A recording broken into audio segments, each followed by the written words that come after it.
अब कर रहे हैं question number 10।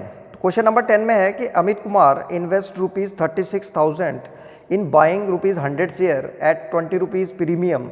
The dividend is 15% per annum. Find number 1 the number of shares he buy, number 2 his yearly dividend and number 3 the percentage return on his investment. तो तीन चीज़ें निकालनी है।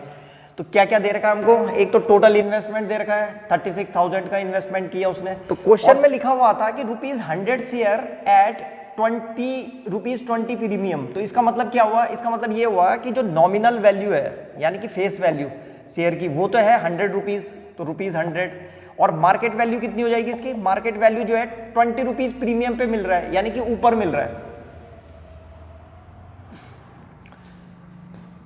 ₹20 ऊपर मिल रहा है। इसका मतलब ये हो गया 100 से ₹20 ऊपर। तो यहाँ पे लिख देंगे इसकी जो मार्केट वैल्यू आएगी वो आएगी 100 + 20।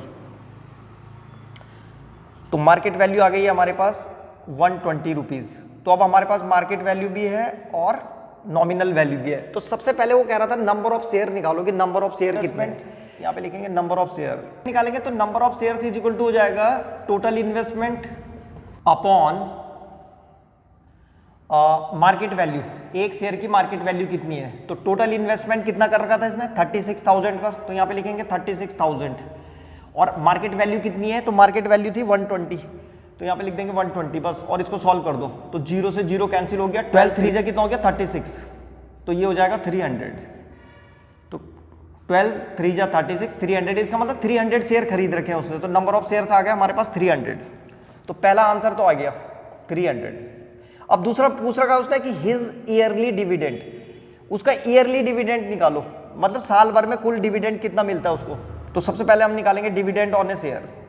डिविडेंड ऑन अ शेयर, एक शेयर पे कितना डिविडेंड मिल रहा है पहले ये निकाल दो। तो एक शेयर पे डिविडेंड ये 15% का डिविडेंड मिल रहा है उसको, ठीक है। तो नॉमिनल वैल्यू पे मिलता है हमेशा। तो नॉमिनल वैल्यू कितना है? 100। तो 100 का 15% निकाल दो। तो 15% ऑफ 100 ये जो है उसका एक शेयर पे डिविडेंड आ जाएगा। तो ये जाएगा 15/100 और मल्टीप्लाइड बाय 100। तो कितना आ गया? 15। 100 से 100 कैंसिल हो गया तो 15 आ गया। मतलब ये हुआ कि एक शेयर पे जो है उसको ₹15 मिल रहे हैं। तो कुल टोटल कितने शेयर खरीद रखे थे उसने? 300। तो बस आ जाएगा उसका यहाँ पे लिखेंगे उसका टोटल डिविडेंड। टोटल जो डिविडेंड मिलेगा उसको, total dividend is equal to 300 multiplied by 15। तो ये आ जाएगा कितना? 45। तो 4500 जो है उसका टोटल डिविडेंड आ गया। तो ये भी आ गया हमारे पास दूसरा वाला आंसर 4500। अब तीसरा निकालना है परसेंटेज रिटर्न। तो देखो परसेंटेज रिटर्न कैसे करके निकालेंगे। तो मैं ये क्वेश्चन हम कई बार बता चुका हूं मैं। परसेंटेज रिटर्न हमेशा जो है एक शेयर पे निकाल दिया करो तो आराम से निकल जाता परसेंटेज रिटर्न। तो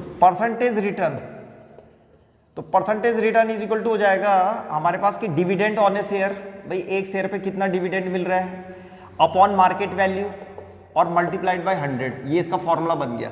तो डिविडेंड कितना मिल रहा है? एक शेयर पे है, एक शेयर के लिए निकाल रहे हैं। तो एक शेयर पे जो डिविडेंड मिल रहा था वो था ₹15। तो ₹15 और मार्केट वैल्यू कितनी थी?